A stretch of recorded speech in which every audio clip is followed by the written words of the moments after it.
Sean tucks into 18 and he's tight there. He's got to keep it together through these offset gates. Approaches 19. Good line there, sets up for 20. This is critical. Uses the wave, comes across. He's got to lift the boat. He checks slightly on the reverse stroke. Slowed himself just a touch. Again, checks through the reverse. Holds on into the upstream. Sweeps out, that big powerful sweep. Now he's going to turn it on again. Did this pretty well on the first run, needs to repeat that if he can. That's okay now, coming through towards the finish now.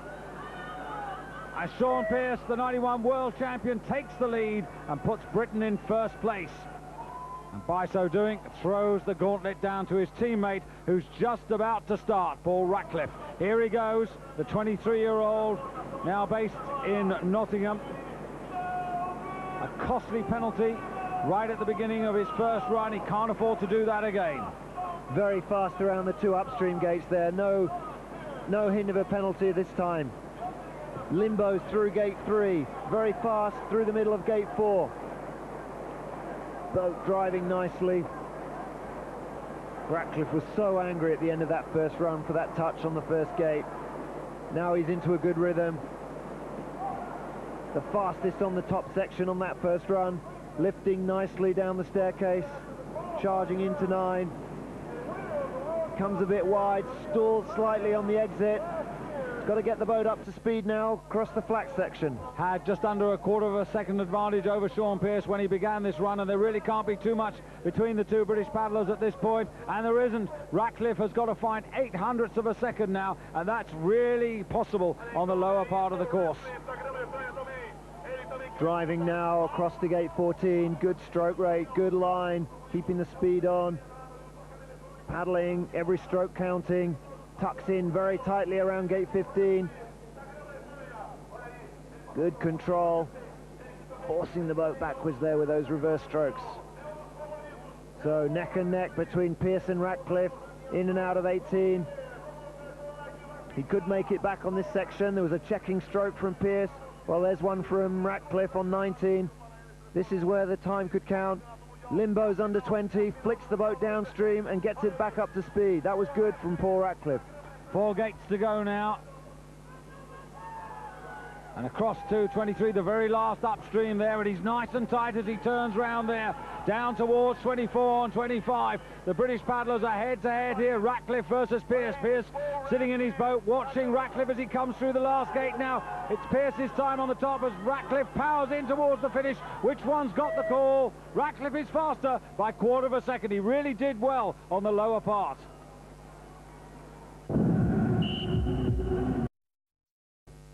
Tony, has it got a remote control? What? Where do you think we are, NASA? Will it tell me if someone's tried to steal the car? If you want all that stuff, mate, I'll have to fit the intelligent car alarm. There's only one intelligent car alarm. Laser Life.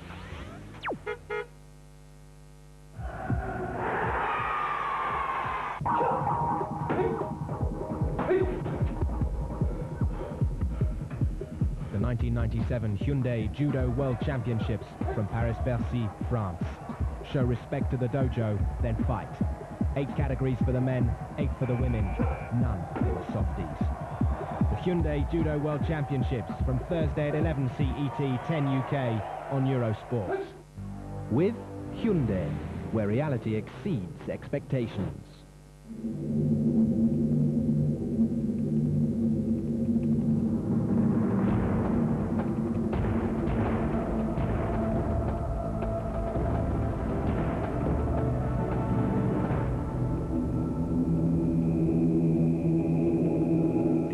Skiing FIS World Cup is about to begin. Watch it on Eurosport. You won't get a better view.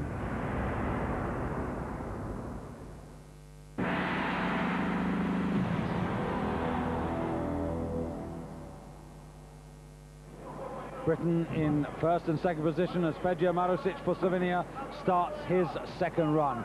The advantage he has at this moment over Paul Ratcliffe of Great Britain, 3/4 of a second as he goes through gate number 2. Steers round on a reverse stroke through gate 3.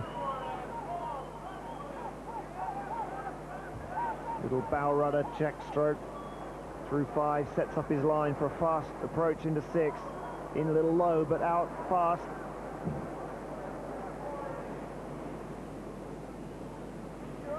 Jumping down. Very tight into 9. Again, he skidded out a little bit wide inside the gate and caught there by the eddy at gate 10. That's cost him a little bit of time. How much will those fractions add up to? We'll know in just a moment from now as he goes past gate 11, and he's absolutely equal with Ratcliffe. No difference at all. These two men are right head to head. Any advantage he had coming into this run was lost at gate 10 as he caught the eddy, and that may count for a medal at the end of this run. He really needs to get a charge going, start taking some chances. Over he comes for 16, close to the pole with his back, holds off, tucks inside 17. They're all very close around the poles, especially on 18.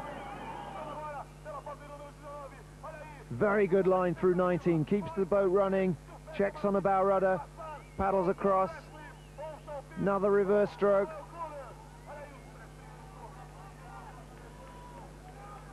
Quickly spins out of 22, drives across, very high in 23.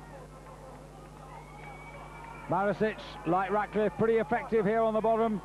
Remember, there was absolutely nothing to divide these two men at the halfway point. Oh, just gets held there as he switches through 25, coming towards the line now. The clock's getting very close together. And it's Ratcliffe who holds it by 0.08 of the second. Marisic splits the two British paddlers, and Köhler of Austria is off the podium. 2 to go. Scott Shipley and the first run leader, Thomas Becker. Now here's Shipley, starting his run with a 3/4 of a second advantage over Paul Ratcliffe. Comes into gate 1 very positively, keeps the boat moving as he crosses to 2. Very tight around the pole on gate 2. Tight exit as well. A little bit too fast though. He clipped that pole on gate 3. Now he's going to have to turn the speed on. Ratcliffe had a touch on the first run. He's leading. Shipley now has a touch on his second run. This is going to be very close.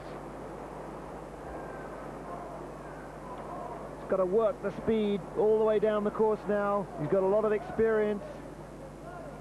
He knows that Becker's still to come. Glides in and out of 9.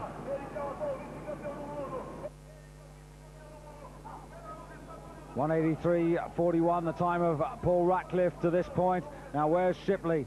Lost a little bit of time, has he? Oh yes, he has. Look at the time loss here, and Ratcliffe at the moment far faster through the top section. So Shipley's really up against it now. This has got to be millimetre perfect.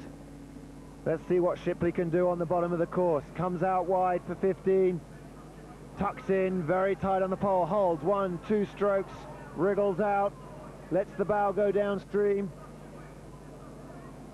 back inside for 17, leans the boat slightly on the back of that stopper wave, glides around the back of 18. Shipley keeps the speed on the boat. Textbook paddling by Shipley as he comes down to the offset gates now. 20 to 21, crucial here. Again, he does a terrific move, keeps the boat going as he drops down. Now he's got to spin through 22, does that well, over to 23 now. Needs a high upstream, he holds it there, big sweep to come out, wraps around the pole, gets the boat back up to speed, driving across the bit of flat water through 24. Surely he's made up some of the deficit, but has he made it up enough to deny Paul Ratcliffe? Coming through to the line here, Shipley, terrific lower half, and he gets there. That is an amazing make back on the lower part of the course. Remember, he was over a second down, and the United States take the lead. Very good move here from Shipley, lets the bow go downstream, and then he manages to pull the boat back there. Big reverse stroke, and then a second one, holds it, really paddling on the edge. If only been clean on the top, that's what he'll be thinking. So both Shipley and Ratcliffe assured of a medal with one man to go. The first run leader, Thomas Becker, for Germany.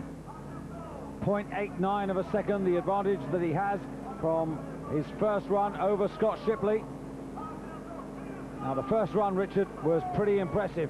If he reproduces that, surely He will not be denied this gold medal. Very impressive first run and a good start to the second run. Very powerful, long strokes. Safely through the first 5 gates. Sits back a little bit on the boat. Round 6. Back into the fast water. Trying to lift through here. Not too bad. A little bit of hesitation there on the approach to 9. Again, the back of the boat goes down as he turns the power on. Good line through 10 though. Got that bronze medal in the Olympics last year, but 2 years ago in Nottingham he missed out on a World Championship medal when he finished a frustrating 4th. Well, Becker's got a huge advantage as he comes through gate 13, over 3 seconds on Shipley. But remember how fast Shipley was on the bottom of the course. Becker's got to hold it together. He's paddling for the gold medal. This is a critical gate as he comes into 15. A water splash on that pole. Maybe a penalty, we'll have to see. Backs off to 17. Gets very close to 17 once again. Nice and tight through 18. The downstream combination now. Left and now right. Shipley, Ratcliffe at the bottom, looking upstream. They're watching, waiting. Their destiny in the hands of this man.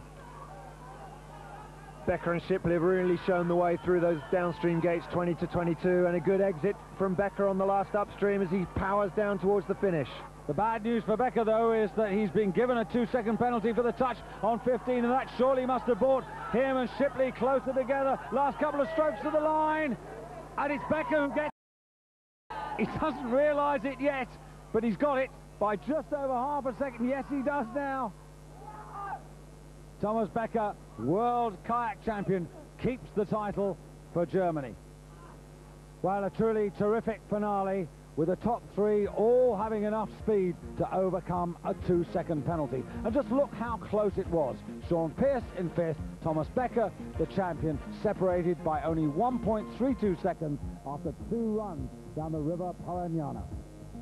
A truly excellent race to end the competition season. The next big dates in the canoe slalom calendar: the World Championships of 1999 at Paseo de Gel in Spain, and of course the Sydney Olympics in 2000. For now, though, it's the German squad who are leading the celebrations, for their man has retained the title that Oliver Fitz won for them 2 years ago in Nottingham. And in true German style, they carry Thomas Becker to the boat weighing in, and he couldn't be more delighted. What a day.